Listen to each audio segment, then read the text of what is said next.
I spent about 2 years working with a personal trainer, training physically to do this.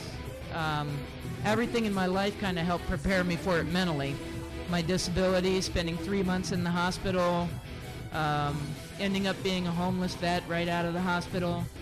Pretty much just everything in my life, kind of all the experiences I put together and help make me succeed at getting across the ocean to the other side. So, plus the land support, I didn't do it alone. I did have support from my family and friends.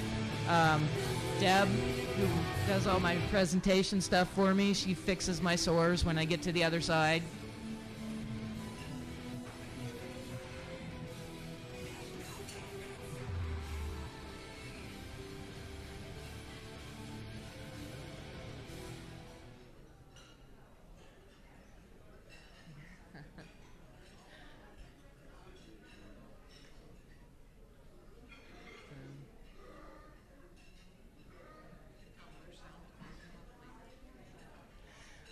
I said there is a website called rowoflife.com where there's like a YouTube video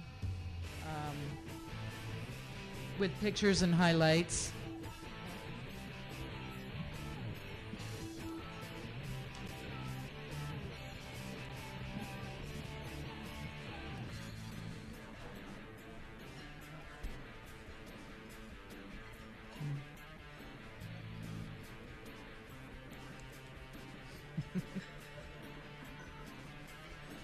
The United Nations, since we both were from different countries, the United Nations asked us if we would fly their flag.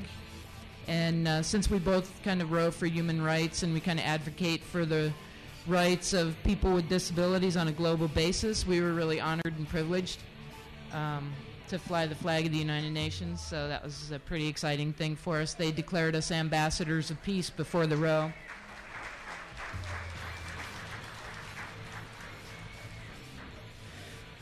I named the inside of the cabin the mosh pit. You know, the inside of a cabin, you get thrown around in there like a little rag doll when you're at sea, so it's kind of hard for me to keep my legs from getting thrown around all the time. We actually found that if we rode together and slept together, it worked out better for us because we could brace against each other in the cabin and get better recovery and better rest. So some days we would row 23, 30 hours and get maybe 4 or 6 hours of sleep when we left the 2 hours on, 2 hours off schedule because it wasn't working for us. So I can't even describe what it's like to get to the other side after two and a half months at sea on one of these ocean crossings. It's kind of a surreal feeling. Just want to gobble up all the fresh fruit and vegetables you can get after eating dehydrated food for all that time. Yeah, so...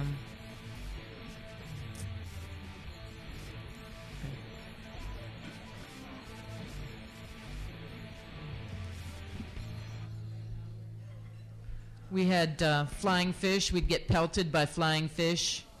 Some days it would be like no moonlight, no starlight. It would just be pitch black, covered with clouds, and all of a sudden you'd get hit by an 8-inch flying fish. It's like, bam! You'd find them on your boat, like if you go inside to sleep for a couple hours, come out, and they would be like all over your boat. One day Frank had one in his leg socket, and I just pulled it out, and I went, oh, look, air freshener. As you know, those amputees, their sockets get kind of stinky. But you had a question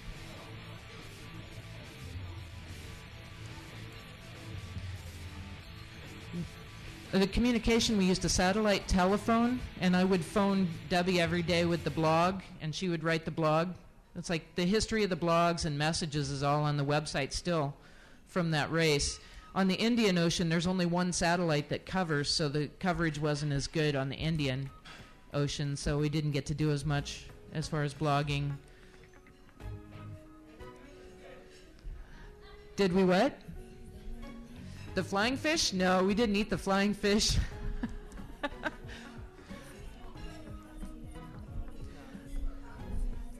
I'm working on a book. I have about 13, 14 chapters of a book written, and I'm looking for someone to do a documentary.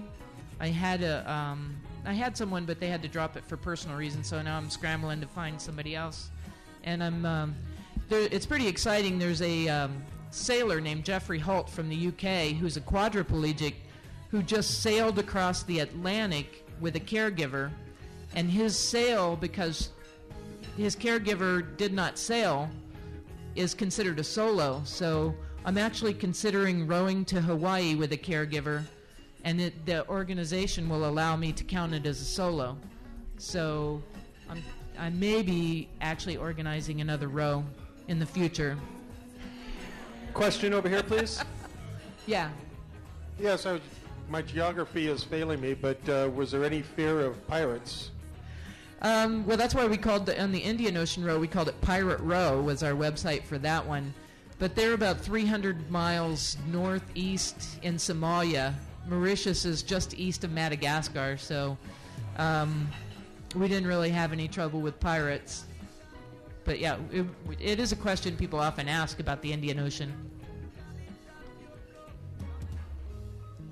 Yeah.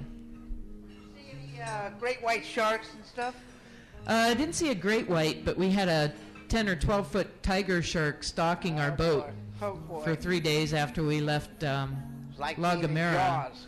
I thought I left the drag anchor out, and it was a big ominous shadow kind of following, and then I crested and I saw the fin, and it's like, yeah, that's a shark. What was your average, would you say your average mileage was per day that you covered? It was about 30 miles per day, between 30 and 50. We were trying to average. There would be days where you couldn't even row. We were in gale force winds for 3 days, but luckily they were blowing us towards the finish line. And on those days, we were making 60 miles just trying to hang on. So, any other questions? No, actually putting a sail up is illegal. You have no motors and no sail. It's all human power. It's all arm power. It's all rowing on it. So if you get caught putting a sail up, you're disqualified. If you get caught taking supplies from anyone, you're disqualified. Everything you need is on your boat, or has to be on your boat. So if your food supplies get flooded, then you're done. Angela? Yeah. So is there another boat following you at any time? So if something was to happen? No. On the Indian Ocean, it was a record attempt, so we weren't part of the race. So we had absolutely no boat. The sailboat that sails around in the race, you saw it in a picture, it's a small sailboat. During the race, when you're part of a race, they'll sail up to you. And during the Atlantic, we were part of the race, so we saw that boat 3 times in the 67 days. It sailed around us and took pictures for their website. We did a VHF radio check, and then it sailed away. They're not allowed to hang out with you, stay with you. They have to go. So if there's any question that you're getting any assistance from anyone, they disqualify you. So the sailboat that's out there isn't allowed to do anything for you unless you quit and give up the race. Then you can associate with their boat. But we only saw it 3 times in 67 days. Hi. Hi. You mentioned earlier that all of the experiences that you had in your life, you utilized to get through that experience. I was just curious, in the hardest times during that voyage, voyage, right? What got you through all of those experiences compiled? You used all of that and you mustered that, or what?